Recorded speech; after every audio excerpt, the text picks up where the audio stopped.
سلام آقا. ظرف همین 1-2 روز کار به جایی رسیده که موشکاف مجبور شده دوباره دوربینشو بچرخونه سمت رینگ نظام و بره واسه تفسیر یکی دیگه از پر سر و صداترین مشت‌زنی‌های کوسه و صیدلی. بله این شما و این رینگ خونین. That is one of the most exciting first rounds I think we've seen in a long time. It's over. جونم براتون بگه که اون یه جرعه جام زهری که تو ژنو از حلق صیدلی پایین رفت کار عظما رو ساخت و زمینه رو مهیا کرد تا شیخ فری به فرموده کوسه بزنه به سیم آخر و به نیابت از پدر خوندش فک صیدلی رو ببنده به رگبار مشت. بعضیا صبیون یتشیخ هستن، از یه جایی حالا اون چنان میاد لحنی به کار میگیره یه گوشه‌ای که آقا نگاهتون به ملتتون باشه، به داخل باشه، لبخند شما رو گول نزنه.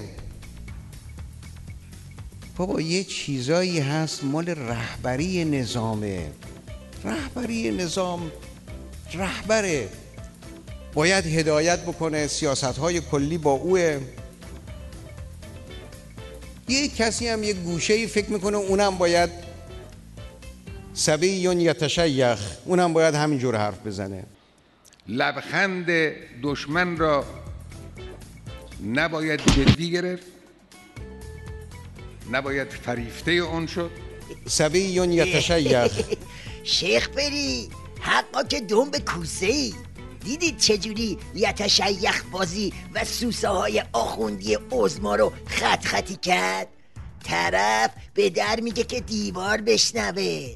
منظورش اینه که آی صیدلی غلط اضافی موقوف، تو فقط تاواز بخواب و اون دهن واموندت رو وا کن تا ما زهر رو بریزیم توش، اونم نه یه جرعه و 2 جرعه، همه شو اینها. شما فکر میکنه هی شعار بدیم میشه جنگ، میشه مبارزه؟ قدرت ملی رو باید بالا ببریم. قدرت ملی اول وحدت ملی است. مگر بدون انسجام، بدون اتحاد ما میتونیم قدرت ملی رو بالا ببریم؟ قدرت ملی بدون توسعه امکان پذیر نیست.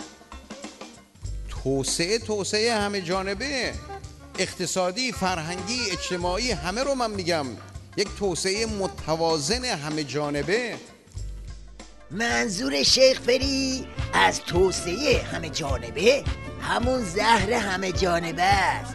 یعنی صیدلی زهر رو با جاش سر بکش. ما امشب زر بخور پیمونه پیمونه، ساقی مه پیکر تو شیخ فریدونه، اونقدر کوتا بیاد تا چپشی تو تابود، اون که باز شاهی کنه رفتن جانی جونه.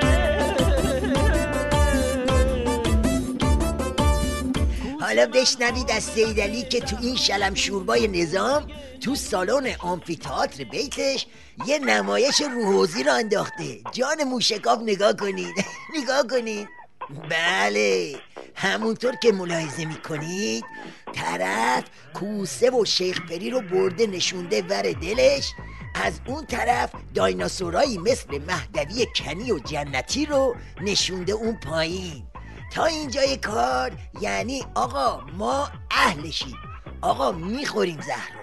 اما بعد درست وسط همین روحوزی یهو شروع میکنه به تیغ کشی.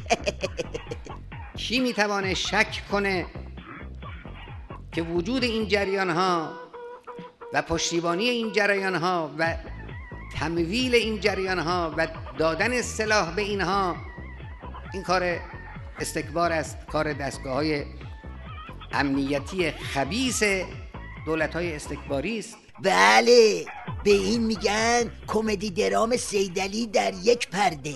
یعنی در یک پرده هم زهرخوری رو به نمایش گذاشته، هم شکاف‌های نظام، و این همون یه بامود و هوای صیدلیه. کوسه من عاقبت زهر رو میدونم، گنبگ غنی نشه، من مثل اماممون بانیه ندارم، پک بعدی رو نریز من نمیتونم. کوسه امشب مثل هر شب جام زهر تو دستمه، یه گیلاسی خوردم بستمه، یه گیلاسی خوردم بستمه. یه چشم به تحریما چشم دیگم به هستمه، یه گیلاسی خوردم بستمه، یه گیلاسی خوردم بستمه. من یه طلسم شکستم آخر عقب نشستم، چلوندنم اساسی دیگه نپرس کی هستم، دیگه نپرس کی هستم.